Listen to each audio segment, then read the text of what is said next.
Hey, I want to talk about something very specific. So, um, I say that I served in the infantry, and there's no, for me, there's no confusion about it, and I never, I don't think I ever distort anything. Um, I served, I went to basic training, I signed up uh, with MOS um, 11B, which is infantry, and with a contract to try out for Rangers, meeting all the satisfactory requirements if they were met.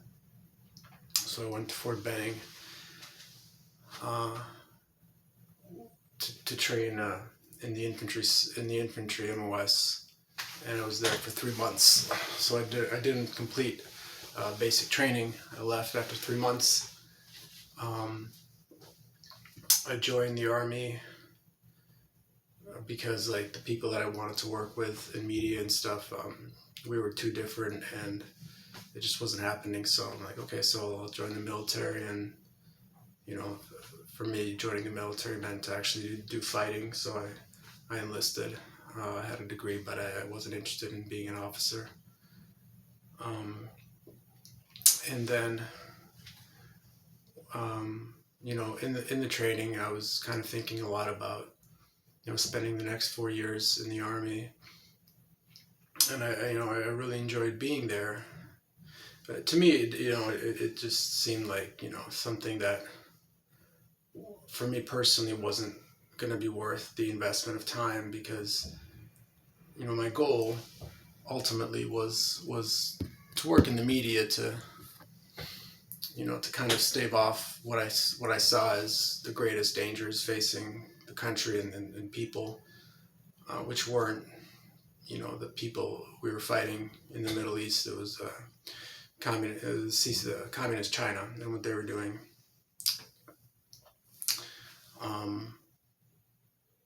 And being in the army gave me the wherewithal to understand how I can do that just by myself without having to rely on others, or necessarily needing to other people to want to work with me, or needing to work with other people. If that wasn't going to happen without the army, I would not have acquired that wherewithal. So after 3 months in basic, I decided that okay, I need to get back to the regular world to keep doing what I'm ultimately intending to do, and that spending the next 4 years in the army is not gonna be worth my personal investment. And I told them as much, and so they let me leave. Officially, it depends on which organization, but according to the military, officially, I'm not designated as a veteran.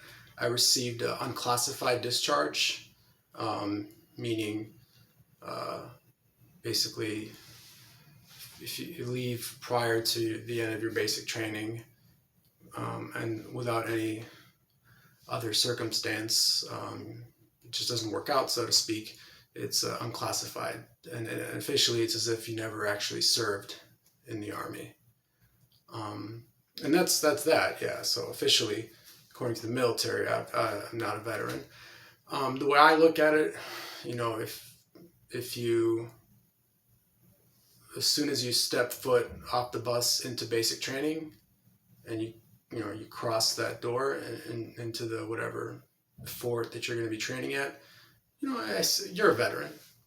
I don't see anything special in it. Just a fact of a matter of events that have happened, and that's how I see it. But to meet certain criteria for different organizations, you do have to meet different requirements. So that's just how it is, and I don't like I said, I don't see any confusion or conflict in any of that. And as with anything, whatever it is that you do, 99 to 100%, 99.9% of it is just on the person, him or herself, their personal perception of it, their experience, what they take away from it, and so on and so forth. I've said it before, but to me, like anything, the experience can be similar for many people, but the mind is different, and it's kind of like you either get it or you don't get it. And I think that goes with anything. So I think, the infantry job, I think what you get or you don't get is that there's a real, I'll say it just in the plainest ways that I can think of, there's a real lust to kill. And that's pretty explicit in the training. It's not politically correct. It's, it's your job, it's reality, and, it's your life and other people's lives. So they don't really water it down, at least not in the training. And I don't think it's watered down when it's actually taking place, And I got that. I understood that, and I think it's inherent in all people in that situation, It's what gets you, it's what keeps you alive, basically. It allows you to get through it in that kind of circumstance. And, going through the experience itself and, and all that, it's, it's fine, but I don't think it can ever overshadow your understanding of what's going on. And, what I think is that getting it in that sense, what I just said, that lust to kill, I think it's the same in anything, that's a job. And when it's a different job, it's the same feeling, but it's just geared towards accomplishing that specific job. The intensity of that feeling is the experience itself.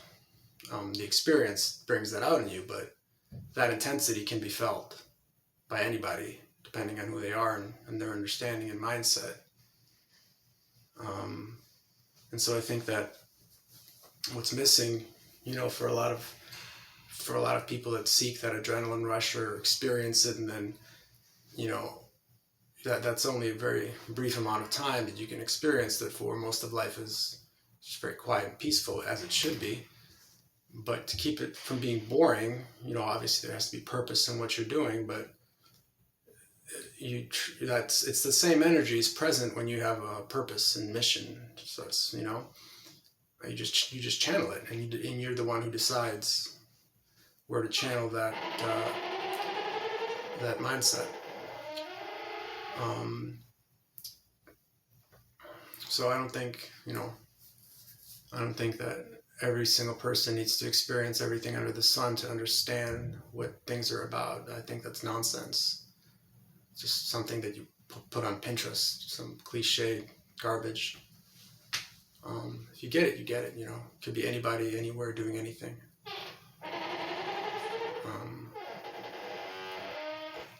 So yeah, there's definitely a sense of pride. There's a sense of pride in understanding a certain thing. There's a sense of pride in having done whatever you